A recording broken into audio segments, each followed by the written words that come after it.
ఇక్కడ మనం ప్రీవియస్‌గా త్రో అండ్ త్రోస్ చూసాం. ఇప్పుడు ఈరోజు ఫైనల్ అండ్ ఫైనలీ చూసేద్దాం. Let's get into the topic. Final versus finally. Okay. ఈ రెండిటికి డిఫరెన్స్.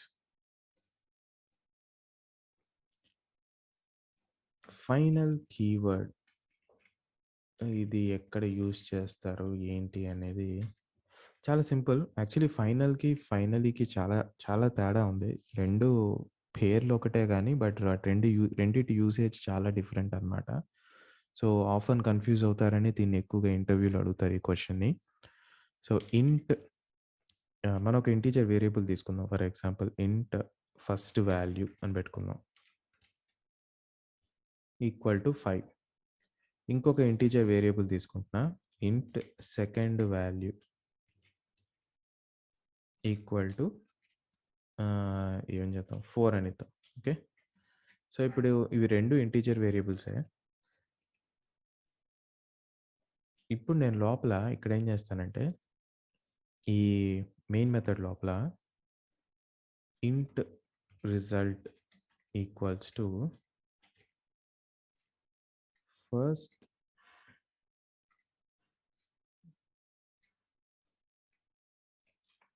వాల్యూ.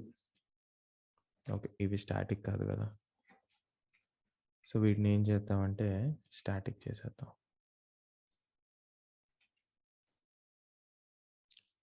సో, ఇంట్ first value plus second value.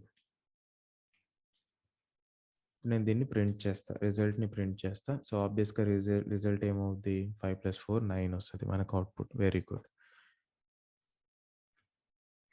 ఇప్పుడు నేను ఇక్కడ ఇంకొకటి చేస్తా. ఇంట్ మోడిఫై సెకండ్ వాల్యూ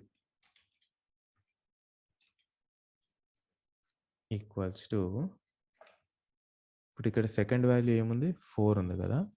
సో, మనం ఇక్కడ ఏం చేద్దామంటే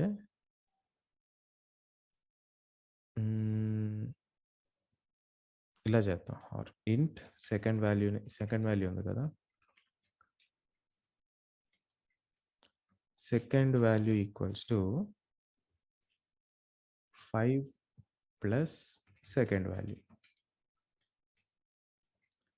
సో, నేనేం చేస్తున్నా అంటే ఈ సెకండ్ వాల్యూ 4. యాక్చువల్ వాల్యూ ఏంటి 4. మనం ఫస్ట్ అసైన్ చేసిన వాల్యూ ఏంటి సెకండ్ దానికి 4. బట్ నేను ఇక్కడ మళ్ళీ దాన్ని మోడిఫై చేస్తున్నా. 5 ప్లస్ సెకండ్ వాల్యూ అంటే 5 + 4 మళ్ళీ ఏమైపోద్ది 9 అవుద్ది. ఇప్పుడు కొత్త సెకండ్ వాల్యూ ఏంటి? సో, ఇప్పుడు మనం సెకండ్ వాల్యూ అనే దాన్ని ప్రింట్ చేస్తే మీకు దాని రిజల్ట్ ఏముంది 9 వచ్చింది. సో, నోటీస్ చేయండి ఇక్కడ ఏది ఇస్తే అది దానివల్ల చేంజ్ అవుతది. 7 ఇద్దాం ఫర్ ఎగ్జాంపుల్. సో, 7 + 4 ఎంతయింది? దాని వాల్యూ ఇక్కడొస్తది. 11 వస్తది. ఓకే. సో, మీరు దానివల్ల ఈ అవుట్‌పుట్ కూడా చేంజ్ అయిపోతుంది మీరిక్కడ చూస్తే. సో, ఇప్పుడేమైంది 11 + 5 అయిపోయింది. First value 5. ఫస్ట్ వాల్యూ అలానే ఉంటది. సో, ఇంకా క్లియర్‌గా ఉండాలంటే ప్రింట్ చేస్తాను కన్‌ఫ్యూజన్ లేకుండా.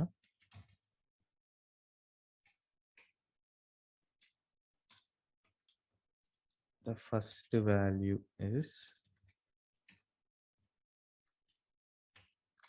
చాలా సింపుల్. మనం ఇక్కడ ఏం పెద్ద కాంప్లెక్స్ ఆపరేషన్ ఏమి చేయట్లేదు. కేర్‌ఫుల్‌గా అబ్జర్వ్ చేయండి. సో, ఇప్పుడు first value 5. Okay. For example నేను ఇది తీసేస్తా. కింద రిజల్ట్ అది తీసేస్తాను. సో, ఇప్పుడు ఫస్ట్ వాల్యూ 5. యెస్ కదా. బట్ సెకండ్ వాల్యూ 4 ప్రింట్ అవ్వాలి కదా. కానీ 4 ఎందుకు ప్రింట్ అవ్వట్లేదు? 11 ఎందుకు ప్రింట్ అవుతుంది? Because second value is equal to 7 plus second value చేస్తున్నాం కాబట్టి. సెకండ్ వాల్యూ ఆల్రెడీ 4 ఉంది. దానికి 7 యాడ్ చేస్తున్నాను. సో, 11 వస్తుంది. ఈ పర్టిక్యులర్ వాల్యూని మనం ట్వీక్ చేసాం. అంటే ముందు అసైన్ చేసిన ఇనీషియల్ వాల్యూని మనం చేంజ్ చేసాం. సో, అలా చేంజ్ చేయనివ్వకుండా ఉండాలి అంటే మనం ముందు ఏదైతే వాల్యూ ఇచ్చామో ఆ వాల్యూవే ఈ ప్రోగ్రామ్ రన్ అయ్యేంత వరకు చివరి వరకు అదే వాల్యూ ఉండాలి. మధ్యలో వేరే వాల్యూ చేంజ్ చేసే అవకాశం మనం ఇవ్వకూడదు అంటే ఫైనల్ కీవర్డ్ వాడాలి. సో, ఇప్పుడు చూడండి. నేను ఫస్ట్ దానికి ఫైనల్ కీవర్డ్ వాడుతున్నా. ఫస్ట్ వాల్యూకి. ఓకే. ఫైనల్ కీవర్డ్ వాడినప్పుడు ఏమవుద్దంటే, మనం సెకండ్ వాల్యూని ఎలా అయితే మోడిఫై చేసామో, అలా ఫస్ట్ వాల్యూని ఇప్పుడు అది చేయనివ్వదు. First value equals to for example 9 plus first value అని నేను ఇలా రాద్దాం అనుకుంటే ఇమ్మీడియేట్‌గా మనకి ఎర్రర్ వస్తది. ఎందుకొస్తుంది error? Because it is final కాబట్టి. The final field cannot be assigned. So, మీరు మళ్ళీ దాన్ని మార్చాలనుకుంటే మార్చలేవు. నువ్వు ఏదైతే వాల్యూ ఇచ్చావో అదే వాల్యూతో నువ్వు ప్రోగ్రామ్ మొత్తం ఎగ్జిక్యూట్ చేయాలి అని చెప్పి సింపుల్‌గా చెప్తుంది మనకి. So, that is the usage of final. So, not only ఇక్కడే కాదు ఇన్‌హెరిటెన్స్ అప్పుడు కూడా మనకి ఇప్పుడు ఫర్ ఎగ్జాంపుల్ ఇది పేరెంట్ క్లాస్ అనుకోండి. పేరెంట్ క్లాస్‌లో మీరు ఏదైతే ఫైనల్ డిక్లేర్ చేస్తారో ఆ చైల్డ్ క్లాస్ కూడా మార్చే అవకాశం ఉండదు ఈ వాల్యూని. ఓకే. సో, పేరెంట్‌లో ఏదైతే ఇప్పుడు పేరెంట్‌లో ఫైనల్ పెట్టారు. చైల్డ్ క్లాస్ ఈ పర్టిక్యులర్ ఇంటిజర్ వాల్యూని వాడుకొని అక్కడ మార్చుకుందామన్నా కుదరదు. ఎందుకంటే మీరు ఫైనల్ ఇచ్చారు కాబట్టి. సో, ఫైనల్‌కున్న పవర్ అయితే అది. సో, ఫైనల్‌ని పక్కన పెట్టేస్తే ఇప్పుడు నెక్స్ట్ ఫైనల్లీ ఏంటో చూద్దాం. So, already exception handling program అప్పుడు మనం ట్రై క్యాచ్ అయితే చూసాం. ఓకే.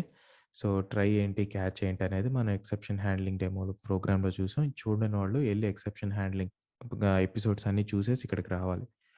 సో, మనం ఫైనల్లీ కీవర్డ్ ఈ ఎక్సెప్షన్ హ్యాండ్లింగ్ దగ్గర యూజ్ అవుద్ది.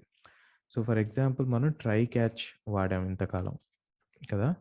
సో, ట్రై క్యాచ్ కాకుండా మనకి ఇంకొక బ్లాక్ ఉంటది. That is called as finally block. Okay. ఈ ఫైనల్లీ బ్లాక్ ఏంటి అని మీకు డౌట్ రావచ్చు. It's very simple. సో, బేసిక్‌గా ట్రై, క్యాచ్ ఎప్పుడు ఎగ్జిక్యూట్ అవుతాయి? ట్రైలో ఏదైనా ఫెయిల్ అయితే క్యాచ్‌లోకెళ్తది కదా! ట్రైలో ఏదైనా ఫెయిల్ అయితే క్యాచ్‌లోకెళ్తది. ట్రైలో ఫెయిల్ ఏది అవ్వకపోతే క్యాచ్‌లోకి అసలు అది రాదు.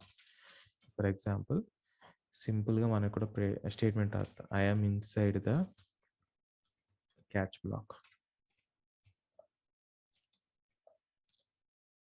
అండ్ ఇక్కడ ఒక ప్రింట్ స్టేట్మెంట్ రాద్దాం. I am inside the try block. And చివరగా ఇక్కడ ఒక స్టేట్మెంట్ రాద్దాం. I am inside the finally block. Very good. So, 3 blocks statements అయితే నేను రాయటం జరిగింది. ఇప్పుడు నేను ఈ పర్టిక్యులర్ ప్రోగ్రామ్‌ని ఎగ్జిక్యూట్ చేస్తే ఓకే. ఈ 2 ఇప్పుడు నేనింకా కమెంట్ చేసేస్తాను. సో, ఎందుకంటే మనకి ఈ ప్రస్తుతం అవసరం లేదు కాబట్టి ఈ 3 కమెంట్ చేసేద్దాం. సో, ఇప్పుడు దీని మీద ఫోకస్ చేయండి.